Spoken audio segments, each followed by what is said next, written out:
International university के student हैं third year के, और Indian representative of Caspian university Mangesh third year के स्टूडेंट, सोनल और अबूज़र थर्ड ईयर के स्टूडेंट हैं। तो एक्चुअली कॉलेज के बारे में, कंट्री के बारे में, अलमाटी के बारे में बहुत सारी बातें हो चुकी हैं। आज मुझे कॉलेज में जो एजुकेशन का लेवल है या कैसे उनके एग्ज़ाम कंडक्ट होते हैं, फर्स्ट ईयर में कैसे सब्जेक्ट्स पढ़ाए जाते हैं एज़ कम्पेयर इंडिया से, अगर अपन कंपेयर करें तो बच्चों को, तो उन सब चीज़ों के बारे में बात करनी थी। तो एक स्टूडेंट से अच्छा ये चीज़ें कोई बता नहीं सकते, इसलिए मैंने इनको इनवाइट किया है। तो सीधे अपन बात करते हैं सोनल से। सोनल बताएगी कि सोनल फर्स्ट ईयर में आप जब गए थे तो कैसे सब्जेक्ट्स थे, कौन कौन से सब्जेक्ट्स आपको पढ़ाए, कैसा एजुकेशन था, फैकल्टी कैसी थी, तो उसके बारे में आप कुछ। हाय एवरीवन, बेसिकली हमें फर्स्ट ईयर में क्लिनिकल सब्जेक्ट्स एकदम से स्टार्ट नहीं हुए थे। पहले फिजियोलॉजी, एनाटमी, जो बेसिक सब्जेक्ट्स होते हैं जो इंडियन मेडिकल ग्रेजुएट्स को भी पढ़ाते हैं, तो वो सब्जेक्ट्स थे। ऑल्सो लैंग्वेजेस में रशियन लैंग्वेज हमें पढ़ाई थी, एंड एनाटमी फिजियोलॉजी के साथ हमें बायोकेमिस्ट्री का भी एक सब्जेक्ट था, और 3 सब्जेक्ट्स के साथ साथ फंडामेंटल्स भी थे हमें, कि फंडामेंटल्स ऑफ मेडिकल लॉ और एकेडमिक कल्चर, ऐसे 2 सब्जेक्ट्स थे। जिसमें एकेडमिक कल्चर में हमें बताया था कि ये during the all the journey तुमको कौन से सब्जेक्ट्स पढ़ाए जाएंगे, तुम्हें उन्हें पढ़ना कैसे है, how do have to approach to the syllabus, ये सारा हमें फर्स्ट ईयर में पढ़ाया था। एनाटॉमी की क्लासेस कैसी हुई? एनाटॉमी के क्लासेस तो हमें इंडियन फैकल्टी ही थी, तो उन्होंने हमें बेसिक्स, तो जैसे सिलेबस होता है कि अपर लिम्ब पहले पढ़ाया, उसके बाद फिर लोअर लिम्ब के बारे में एनाटॉमी पढ़ाई, और ड्यूरिंग द क्लासेस हमें इंटरेक्शन भी काफ़ी अच्छा दिया कि जो विजिबल जो होता है कि फिज़िकल हमें एविडेंसेस बताए गए कि जो बोन्स वगैरह हमें पढ़ाए, तो उनके पास सारा फिज़िकल उस चीज़ की कॉपी थी, तो हम उसको देख के काफ़ी अच्छा पढ़ पाए, तो वो एक बहुत प्लस पॉइंट था। ना कि सिर्फ थ्योरेटिकल हमें पढ़ाया सिर्फ बुक्स को लेके, बट ऑल्सो हमें देखना वगैरह भी, जो बोन्स को इन डिटेल था, तो वो भी हमें फर्स्ट ईयर में पढ़ाया, फोकस करते हुए बोन्स और मसल्स के ऊपर। इंटरनेशनल मतलब एक स्टैंडर्ड के हिसाब से अगर देखा जाए तो कैसा है स्टडीज़? इंडिया में तो इंडियन स्टैंडर्ड के हिसाब से पढ़ाते हैं। फॉर एग्जांपल BD चौरसिया की जो बुक होती है उसको फॉलो करता है, बट हमें इंटरनेशनल स्टैंडर्ड से थोड़ा पढ़ाया कि ग्रेज एनाटमी वगैरह ऐसे बुक्स को रेफ़र किया गया। बीच बीच में हमें क्लिनिकल केसेस भी पढ़ाए गए कि अगर कोई मसल या कोई बोन को इंजरी होती है तो हम उसे कैसे टैकल करें, फर्स्ट एड क्या होना चाहिए। एकेडमिक कल्चर, ये जो सब्जेक्ट था उसमें हमने फर्स्ट एड के बारे में भी बताया कि अगर मेडिकल इमरजेंसी होती है तो तुम्हारा फर्स्ट ड्यूटी क्या होना चाहिए एज मेडिकल स्टूडेंट्स, तुम्हें उस चीज़ को कैसे टैकल करना चाहिए, उस बारे में बताया। और जो फैकल्टी होती है वो कितनी एक्सपीरियंस्ड होती है वहाँ पे? जो हमें एनाटॉमी पढ़ा रही, मतलब 2 ग्रुप्स, बेसिकली अलग अलग ग्रुप्स को अलग अलग टीचर्स पढ़ाते हैं। एक ग्रुप में कितने बच्चे होते हैं? एक ग्रुप में 11 to 12 स्टूडेंट्स होते हैं। मेरे ग्रुप में 12 स्टूडेंट्स थे, इनके ग्रुप में 11 स्टूडेंट्स थे। इनको जो वाइस डायरेक्टर जो है हमारी यूनिवर्सिटी की, आइसुलू मैम, तो उन्होंने पढ़ाया इनको, और हमें जो इंडियन फैकल्टी थी तो इनको पढ़ाने वाले टीचर की डिग्री MSc कंप्लीट है, and I think she is experienced for more than 15 years of teaching, and हमें जिन्होंने पढ़ाया तो उनका एक्सपीरियंस भी काफ़ी अच्छा था। 5 to 6 years of international teaching उन्होंने पढ़ा रखा है स्टूडेंट्स को, एंड ऑल्सो उन्होंने बहुत सारे जो लाइव शोज़ होता है एज अ डॉक्टर वहाँ पर भी काम किया है, तो हमें क्लिनिकल का भी बहुत नॉलेज मिला उनसे। उन्होंने जो केसेस बताया तो that was also very helpful. आपको जो टीचर्स ने पढ़ाया उनके बारे में आप क्या बताएंगे, आपका कैसा एक्सपीरियंस? सर बेसिकली हमें जो टीचर थे वही हमारे वाइस डायरेक्टर है Aisulu ma'am. She is very well known person in Almaty. As a vice director उन्होंने हमें एनाटॉमी जो केसेस है, जो लोकल हॉस्पिटल केसेस थे, वो लोकल हॉस्पिटल केसेस, फिर बाद में जो हमारे को सबसे ज़्यादा प्लस पॉइंट मिला था कि हमें एटलास से पढ़ाया गया था। ओके। एटलास की जो पिक्चर्स थी, प्रिंचर्स की प्रॉपर एकदम माइन्यूट से माइन्यूट डिटेल, अनास्टोमोसिस, फिर बाद में proper nerve supply, blood supply, इसके वास्ते हमें 3D स्ट्रक्चर्स का 3D जो फ्रेमवर्क होता है स्कल से लेकर हर एक चीज़ का, उसका यूज़ करके बताया गया। फिर हमें पर्टिकुलर जो एक्सरेज रहते हैं, लाइक हेडलाइन फ्रैक्चर हो या फिर बाद में डिफरेंट टाइप के फ्रैक्चर्स हो, उनके बारे में केसेस बताया गया कि ये टाइम पे इसको हम फर्स्ट एड कैसा करें। तो एक्सपीरियंस बहुत अच्छा था। लाइक फर्स्ट ईयर के हिसाब से हमें बहुत ज़्यादा सीखने को मिला उनसे, और she is also very well known from different universities, उन्हें सब पहचानते ही हैं। और एज अ वाइस डायरेक्टर है, बट स्टिल बहुत अच्छा टीचर है। मतलब लोगों के मन में रहता है कि हम इंडिया में एमबीबीएस कर रहे हैं या कोई अब्रॉड में एमबीबीएस कर रहा है, तो थोड़ा सा लोगों को ऐसा लगता है कि अब्रॉड का स्टैंडर्ड कैसा होगा, इंडिया का स्टैंडर्ड ज़्यादा अच्छा, ऐसा लोग सोचते हैं। तो उसके बारे में आपका क्या कहना है? नो डाउट सर, इंडिया है तो यहाँ पर पेशेंट फ्लो ज़्यादा है, तो क्लिनिकल एक्सपोजर बहुत ज़्यादा देखने मिलता है। नो डाउट हमारी यूनिवर्सिटी में भी हमें क्लिनिकल एक्सपोजर मिलता है, बट ज़्यादातर लाइक एक्सीडेंटल केसेस, सर्जरीज और एम्पूटेट हैंड होता है तो उसके ऊपर हमको मसल्स की स्टडीज़ कराते हैं। हमें प्रीमैच्योर बेबीज़ की जो डेथ हो जाती है तो उसके एम्ब्रियोज़ के ऊपर हमें प्रैक्टिस करवाते हैं। हमें प्रेगनेंसी केसेस बताते हैं, और फिर बाद में लाइक हमें एक्सरे से ज़्यादा पढ़ाया जाता है कि पर्टिकुलर एक्सरे को कैसे डिटेक्ट करना है, कहाँ फ्रैक्चर है, फ्रैक्चर को कौन से टाइप का फ्रैक्चर है, ओपन है, क्लोज है, तो हमें ऐसे बताते हैं। और फिर जब हमें पेशेंट जो पर्टिकुलर डिसीज़ के लिए हमें पेशेंट नहीं मिल रहा, हमारे सिलेबस में डिसीज़ है या वो सर्जरी के बारे में है, तो हमें मॉडल्स पे सिखाया जाता है। और कभी फॉर एग्जांपल लाइक हमारा खुद के हॉस्पिटल, हमारे कैस्पियन के हॉस्पिटल से जब अभी 3rd ईयर से हम प्रैक्टिस करने वाले, तो वहाँ पर जो दूसरे केसेस आते हैं, एक्सीडेंटल केसेस, फ्रैक्चर्स, सूचर्स, उसकी प्रैक्टिस हमें ऑन बॉडी भी कराया जाता है, हैंड्स पे भी कराया जाता है जो एम्पूटेट होकर आए हुए थे, एंड लेटर ऑन हमें 3D मॉडल्स पे भी कराया जाता है। बाकी लैब्स कैसी हैं बायोकेमिस्ट्री में?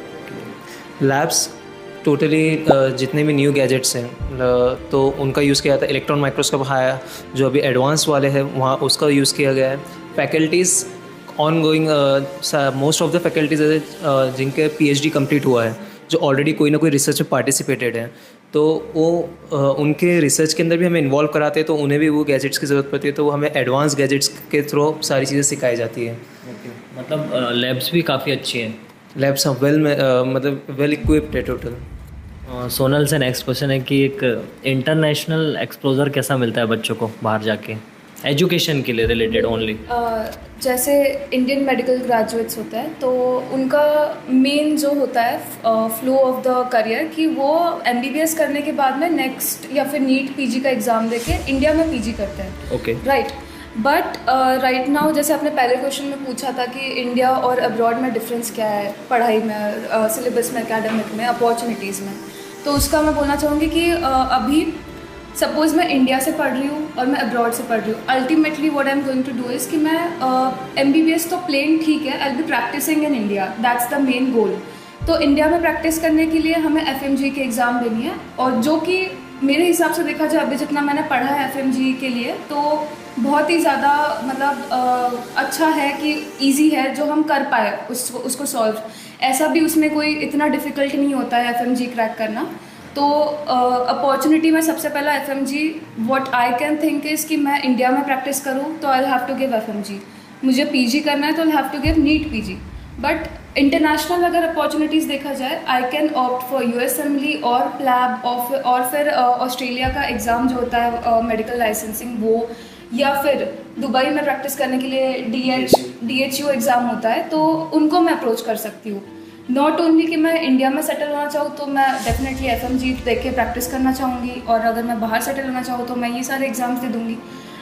वन एंड द लास्ट कि जो भी एग्ज़ाम के लिए पढ़ना है सिलेबस मोस्टली सेम होता है, तो यू आर बहुत ज़्यादा एक्सपोजर मिल जाता है कि तुम अब्रॉड के लिए भी बिकॉज तुम्हारी लाइफस्टाइल वैसे हो जाती है, तुम अब्रॉड में रह रहे हो तो तुम चाहोगे कि मैं इससे और डेवलप करूँ, ना कि मैं इससे एक और लेवल नीचे जाऊँ और फिर मैं अपने लिए कुछ करूँ। तो हम डेवलपमेंट की तरफ देखते हुए हम तो यही डिसाइड करते हैं कि जो भी होगा हम आगे चल के अब्रॉड में ही सेटल होंगे, या फिर जैसे मेरी फैमिली अभी US में UK में सेटल है तो मैं उनके पास जाके कर सकती हूँ, प्रैक्टिस कर सकती हूँ, my uncle and everybody right now. तो आई ट्राई कि मैं USMLE दे पाऊँ।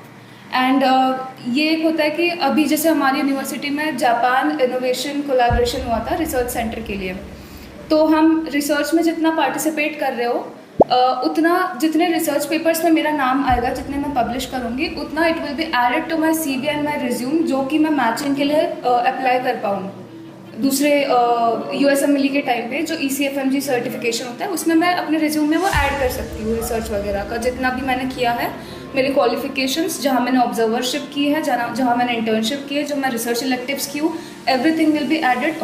और मेरी यूनिवर्सिटी बहुत सारी अपॉर्चुनिटीज़ देती है इस रिसर्च के लिए। For that we also have formed student scientific board कि ये साइंटिफिक बोर्ड में हम जो बच्चे इंटरेस्टेड है रिसर्च में, या फिर जो बच्चे इंटरेस्टेड है कि खुद से कुछ कर पाए, खुद कुछ इनोवेशन करें, तो उनके लिए हम बहुत ज़्यादा इसको आगे डेवलप करेंगे अभी। और तो इंटरनेशनल एक्सपोजर मेरे हिसाब से इंडिया से तो मच बेटर है। यस, बिल्कुल, बच्चों के लिए, because already you are the part of international society right now, studying in Kazakhstan. और जैसे कैस्पियन में आपके जो मीडियम है वो 100% इंग्लिश है। हाँ, तो फैकल्टी अच्छी होती है, बिल्कुल, एवरीबडी इज़ काफ़ी ज़्यादा well to spoken in. Language का कोई प्रॉब्लम? बिल्कुल नहीं, कोई प्रॉब्लम नहीं आता लैंग्वेज में। सारे टीचर्स बहुत अच्छे से इंग्लिश बोल पाते हैं, कम्युनिकेशन कर पाते हैं। दैट्स व्हाट वी वांट, कि इंटरेक्शन हो पाए स्टूडेंट से टीचर का। कोई डाउट है तो वो एटलीस्ट पूछ पाए। उसमें दो ऐसे मेन एडवांटेजेस है कि तुम्हें इंडियन फैकल्टी ही पढ़ाती है most of the times, MCI के लिए भी, और जो टीचर्स होते हैं उनको भी इंग्लिश काफ़ी अच्छी आती है, तो इंटरेक्शन में कोई प्रॉब्लम नहीं होता। अभी अबूज़र से क्वेश्चन है कि आप MCI की क्लासेस अभी तक आपको कैस्पियन यूनिवर्सिटी में मिली, और मिली तो कैसी फैकल्टी थी इंडिया से जो आई, उनके फैकल्टी के बारे में कुछ बताओगे आप? लाइक हमारे MCI की क्लासेस हर 2 मंथ के गैप्स में होती थी 15 डेज़ की, जो हमारे पास हमारे जो मेन कैंपस है, दोस्ती कैंपस, वहाँ लगती थी, जो कि एक बहुत बड़ा ऑडिटोरियम में लगते थे। वहाँ बहुत वेल नोन फैकल्टीज हमारे पास आती है। जैसे हमारे पास बायोकेमिस्ट्री का हुआ, 15 डेज़ का कोर्स रहता है। 15 डेज़ का बेसिकली क्रैश कोर्स होता है, जहाँ आपको स्क्रैच से लेके एकदम वेल बायोकेमिस्ट्री समझाया जाएगा। हमारा फर्स्ट स्टार्ट हुआ था बायोकेमिस्ट्री से, देन फिजियोलॉजी, देन एनाटॉमी। हमारा अभी इतना कंप्लीट हुआ है। अभी सेकेंड MCI चालू हुआ, तो अभी हमारा माइक्रोबायोलॉजी, इम्यूनोलॉजी ऐसा करके कंप्लीट हो रहा है। तो ब्रेक के हिसाब से मिलता है, हर 15 डेज़ की कंटिन्यूशन में क्लास रहती है। वीक में संडे ऑफ मिलता है, और इस तरह से हमारे 15 डेज के क्रैश कोर्स में पर्टिकुलर सब्जेक्ट कंप्लीट कराया जाता है। और इसका एक प्लस पॉइंट ये है कि जो लास्ट के जो हमारे फाइनल ईयर के जो सीनियर्स हैं, जैसे हमने उनसे ऑलरेडी गाइडेंस लिया था कि आप क्या है, हमें ये MCI की क्लासेस आपको क्या है, तो उन्होंने बताया कि 15 डेज के क्रैश कोर्स में उनको रिवीजन करने में बहुत हेल्प मिली है, और वो FMG के लिए बहुत ज़्यादा उस फोकस रह पाए वो चीज़ों के लिए। पर्सनल गाइडेंस मिला, क्योंकि पर्टिकुलर टीचर जब MCI की क्लासेस हो जाते थे तो डाउट सेशंस लेते थे। डाउट सेशंस के अंदर आप जाके बताते थे, चाहे आपका स्टडीज़ के लिए डाउट हो, या फिर मैम मुझे ये प्रॉब्लम हो रहा है, या सर मुझे ये प्रॉब्लम हो रहा है पर्सनली, क्योंकि ऑलरेडी इंडियन टीचर्स है, तो आप बहुत अच्छे से पर्सनली मेंटर किया है हमें। इंडियन टीचर होते तो एक कंफर्ट जोन थोड़ा सा अच्छा हो जाता है, आप एक कम्युनिकेशन बैरियर नहीं आता है। एक पर्टिकुलर स्टूडेंट है ना, जो डाउट प्रॉपर आ रहा है तो प्रॉपर अपनी लैंग्वेज में पूछ सकता है कि सर मुझे ये डाउट आ रहा है, चाहे वो टर्मिनोलॉजीज़ के बिहाफ हो या पर्टिकुलर कोई लैंग्वेज बैरियर के बिहाफ हो। स्टूडेंट कम्युनिटी कैसी है, आप लोगों के ग्रुप्स कैसे हैं वहाँ पे? जैसे रिगार्डिंग आप लोग ग्रुप स्टडीज़ वगैरह, लाइब्रेरी में सब बच्चे मिलके, सब बच्चे अच्छे होते हैं, मतलब स्टूडेंट कम्युनिटी के बारे में कुछ बताओ। स्टूडेंट कम्युनिटी ऐसा है कि लाइक हमारे स्टूडेंट कम्युनिटी नो डाउट बहुत हेल्पफुल है, और आफ्टर ऑल हमारे जो डीन हैं Alpha ma'am, so she is also very well supported to us. उन्होंने हमें बेसिकली ऐसा है कि हर चीज़ के अंदर गाइड किया है। अगर कोई पर्टिकुलर, चाहे हमारा इवेंट्स हो या हमारे स्टडीज़ के लिए हो, MCI की क्लासेस लगानी हो, या हमें लाइक हम एक काइंड ऑफ समझो कुछ इवेंट ऑर्गेनाइज़ करना हो, जैसे साइंटिफिक रिसर्च का हमें इवेंट ऑर्गेनाइज़ करना था जहाँ स्टूडेंट्स आके अपनी साइंटिफिक रिसर्च दिए, तो वहाँ हमें बहुत ज़्यादा सपोर्ट किया है। और स्टूडेंट जो काउंसिल जो है, तो उसके अंदर हमारे को लाइक ऐसा है कि स्टूडेंट काउंसिल की तरफ से फुल सपोर्ट रहता है जो जूनियर्स आते हैं उनके लिए। फॉर एग्जांपल लाइक कोई फर्स्ट ईयर स्टूडेंट आया है, तो जितना भी उसको अलमाटी से इंट्रोड्यूस कराना, अलमाटी के लोगों से इंट्रोड्यूस कराना, टीचर से इंट्रोड्यूस कराना, फैकल्टी से इंट्रोड्यूस कराना, और फिर नॉन टीचिंग स्टाफ से इंट्रोड्यूस कराना, इन्वायरमेंट बताना, ये सारा स्टूडेंट काउंसिल बहुत ज़्यादा हेल्प किया है। प्राइवेटली आके हॉस्टल में आके इंटरेक्ट करते हैं, और इवेंट्स वगैरह के अंदर फिर स्टूडेंट्स का अंदर से जो होम सिक वाली फीलिंग होती है उसको बाहर निकालने के लिए उनको वो पुश करते हैं कि आप ये इवेंट में पार्टिसिपेट करो। हम एक अच्छी मेमोरीज क्रिएट करते हैं। काफ़ी फेस्टिवल भी मनाते हैं ना। Yes yes. अच्छा, इंडियन मैनेजमेंट के बारे में क्या कहना चाहते हैं थोड़ा सा? इंडियन मैनेजमेंट के बारे में। इंडियन मैनेजमेंट में हमारे पास ऑलरेडी जो हायर डिपार्टमेंट में डीन ऑफिस है, या फिर बाद में जो डायरेक्टर डिपार्टमेंट वगैरह जितना भी है, तो वहाँ पर हमारे पास ऑलरेडी इंडियन फैकल्टीज़ है। लाइक हमारे जो वाइस डायरेक्टर है, डायरेक्टर ही हमारे इंडियन है, और फिर बाद में उनके साथ में वाइस डायरेक्टर कौन है? हमारे वाइस डायरेक्टर आइसुलो मैम है, और जो हमारे मेन डायरेक्टर है रूपल सर है। रूपल सर के बारे में कुछ बताइए। Rupal sir no doubt he is director, but deep down ये है कि कभी हमारा कुछ छोटा इशू भी रहना तो हमारे लिए रूपल सर का ऑफिस हमेशा मतलब मैंने उनके बारे में एक चीज़ ये सुनी है कि रूपल सर के व्हाट्सएप में मैंने कभी एक भी अनसीन मैसेज नहीं देखा, वो सबको रिप्लाई करते हैं बिल्कुल। तुरंत। अभी रिसेंट में जब मैं फर्स्ट ईयर में थी तो मुझे हेल्थ इश्यूज हो गए थे जनवरी में, ड्यूरिंग जनवरी। तो अबाउट इंडियन मैनेजमेंट ऑल्सो, जो मतलब हमको जो कनेक्टेड है इंडिया में यहाँ पे अभी, तब उधर मेरी तबीयत ख़राब हो गई थी। हॉस्पिटल्स वगैरह में जैसे हम गए थे तो रूपल सर ने पर्सनली मेरे पेरेंट्स को फ़ोन किया था और इंसिस्ट किया था कि टिकट्स करवा लो और जो भी है हम हॉलीडेज़ का देख लेंगे। उन्होंने पर्सनल अटेंशन डाला था मेरे लिए, स्पेशली कि तुम बच्चों को घर पे बुला लो, जो भी ट्रीटमेंट है। मेरी पुणे में ट्रीटमेंट हुई थी उस टाइम पे, तो 15 to 20 डेज़ का मुझे उन्होंने हॉलीडे अपॉइंट किया था और अलाउ किया था। और उसके बाद जब मैं वापस गई तो मुझे पर्सनली आके उनकी वाइफ ने भी पूछा, उन्होंने भी पूछा कि how is everything, are you fine now, और जैसे भी मॉनिटर वगैरह करना है तुम्हारी तबीयत को, तो उन्होंने उसमें बहुत ज़्यादा हेल्प की थी। इवन तुरंत with in half an hour और 1 an hour उन्होंने मुझे कॉल करके पूछ लिया था कि बेटा तुमको घर जाना है क्या, तुम्हें हॉलीडेज़ चाहिए क्या, ऑन पेपर जो भी वर्क है वो हम देख लेंगे, you just take care of yourself. Even Alpha ma'am ने रात में 11 बजे फ़ोन लगा के ऐसे वर्ड्स ऑफ सपोर्ट उस टाइम पे दिए थे। थोड़ा सा इंडियन स्टाफ होता है तो बच्चों के लिए काफ़ी हेल्पफुल होता है। तो इंडियन स्टाफ के बारे में जो इंडियन रिप्रेजेंटेटिव मंगेश सर है वो ज़्यादा अच्छे से बताएंगे। सर आप कुछ बताएंगे अभी इंडियन स्टाफ के बारे में? इंडियन स्टाफ के बारे में अगर मैं बता पाऊँगा, क्योंकि मैं खुद वहाँ पे रहता हूँ, मुझे सब चीज़ें पता है कि स्टूडेंट के लिए क्या करना होता है। जब हम स्टूडेंट को वहाँ भेजते हैं, मतलब फर्स्ट ईयर में जब जाते हैं, तब हमें स्टूडेंट की काफ़ी मतलब हेल्प करना पड़ता है। उनको सिम कार्ड खरीद के देना पड़ता है, उसके बाद उनका मतलब जो होता है पूरा सिम एक्टिवेशन, उनको एयरपोर्ट से पिकअप करना, ड्रॉप करना, उनको हॉस्टल अलॉटमेंट करना, ये सारी चीज़ें हमें फर्स्ट ईयर में स्टूडेंट्स को ये करनी पड़ती है। और बाकी कैसा उनको कुछ भी वहाँ अगर कोई प्रॉब्लम आता है, अगर इंडियन अगर रिप्रेजेंटेटिव वहाँ रहता है तो उनको भी जगह पूछ सकते हैं कि सर मुझे प्रॉब्लम है तो आप सॉल्व करवा दो, तो हम सॉल्व करवा देते हैं। अबू ज़र से है नेक्स्ट क्वेश्चन कि एक इंडियन स्टूडेंट्स वहाँ पे जाने के बाद जो क्लिनिकल जो मतलब जैसे कैस्पियन का खुद का जो हॉस्पिटल है उसके बारे में आप बताइए कि उस हॉस्पिटल में कैसी फैसिलिटीज़ हैं, बच्चों को कैसा क्लिनिकल एक्सपोजर मिल रहा है? हाँ सर, लाइक फर्स्ट जब एक स्टूडेंट फ्रेश स्टूडेंट जाता है तो फर्स्ट ईयर में बेसिकली उसे लैंग्वेजेस सिखाई जाती है, क्योंकि वहाँ पर जो पेशेंट आता है तो वो वहाँ का लोकल होता है, तो एटलीस्ट इतना लैंग्वेज आना चाहिए कि हम कॉमन कम्युनिकेशन कर सके कि प्रॉब्लम क्या है। तो फर्स्ट ईयर और सेकेंड ईयर फर्स्ट ईयर उसमें फोकस किया जाता है लैंग्वेजेस के अंदर और फंडामेंटल्स में। सेकेंड ईयर के अंदर आपको सिखाया जाता है कि एक पर्टिकुलर पेशेंट का डायग्नोस कैसे किया जाता है, जो कि थेरोटिकल है। और जैसे आप थर्ड ईयर में जाते हो तो हॉस्पिटल शिफ्ट्स होती है। हॉस्पिटल शिफ्ट्स में आपको वहाँ पर जो टीचर्स है ऑलरेडी जो कि वेल नोन है, और फिर बाद में उनका मतलब ऐसे कम्युनिकेशन बैरियर नहीं है, टोटल इंग्लिश रहेगा। और वहाँ पर भी इंडियन सीनियर्स भी रहते हैं और इंडियन रिप्रेजेंटेटिव्स वहाँ पर भी रहते हैं हमारे, तो उनकी वजह से हमें क्लिनिकल एक्सपोजर जैसे फॉर एग्जांपल कोई फीवर डिसीजेस है, लाइक कॉमन ऑस्कल्टेशन करना है, बीपी रेगुलेशन है, फिर बाद में जैसे कि सलाइन, कैन्यूला, आईवीज़, सारी चीज़ों के बारे में जो बेसिक नॉलेज है वो सिखाना चालू करते हैं आपको 5th सेमेस्टर के अंदर। फिर बाद में जैसे जैसे आप आगे जाते हो तो सर्जरीज़ के अंदर बताया जाता है। कैसा है हॉस्पिटल? लाइक ऐसे काइंड ऑफ गवर्नमेंट हॉस्पिटल है कजाक का, हाँ, अल्मार क्लिनिकल हॉस्पिटल गवर्नमेंट रिकॉग्नाइज है। तो वहाँ पर पेशेंट फ्लो है ही फुल, और पेशेंट फ्लो बहुत है। अभी और नया ज्वाइन किया है हॉस्पिटल्स, तो हॉस्पिटल्स अब सिंस अल्माटी एक मेट्रो सिटी है तो वहाँ के हॉस्पिटल्स बहुत बड़े हैं और पेशेंट फ्लो भी उतना ही है, और गवर्नमेंट हॉस्पिटल है, तो क्लिनिकल एक्सपोजर में कोई कमी नहीं रहती है। अलमाटी कुछ पढ़ाई की बातें हो गई तो अब थोड़ी सी वो हॉस्टल में इसकी भी कर लेते हैं। हॉस्टल कैसा है आपका? हॉस्टल बहुत अच्छा है। फर्स्ट थिंग, हॉस्टल से क्या एक्सपेक्ट करता है एक स्टूडेंट कि वो कितना क्लीन है, लाइक हाइजीन है या नहीं। तो जो हॉस्टल के हाइजीन के बारे में बात किया जाए तो हॉस्टल फुल हाइजीन है। वो जो कैस्पियन का ऑफिशियल हॉस्टल है, हाइजीन है, वेल मेंटेन है, वेल इक्विप्ड है, हीटर्स से लेके फिर बाद में वहाँ पर का जो एडमिनिस्ट्रेशन है, सिक्योरिटीज़ है, आपका ऐसा है कि लाइक मतलब पर्टिकुलर टाइम दिया जाता है कि ये टाइम तक के स्टूडेंट्स वापस आ जाना चाहिए। अगर नहीं आए तो फिर बाद में उसके ऊपर एक्शन लिया जाता है। तो एक नए स्टूडेंट के लिए वो ज़रूरी है कि बच्चा बाहर ना घूमे 12 बजे के बाद, तो क्या चीज़ें बिगड़ती है।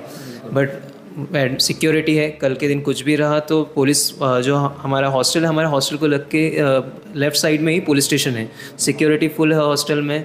फिर बाद में डेली क्लीनिंग है, मेस है, मेस के अंदर भी जो है veg non veg properly separate करके देते हैं।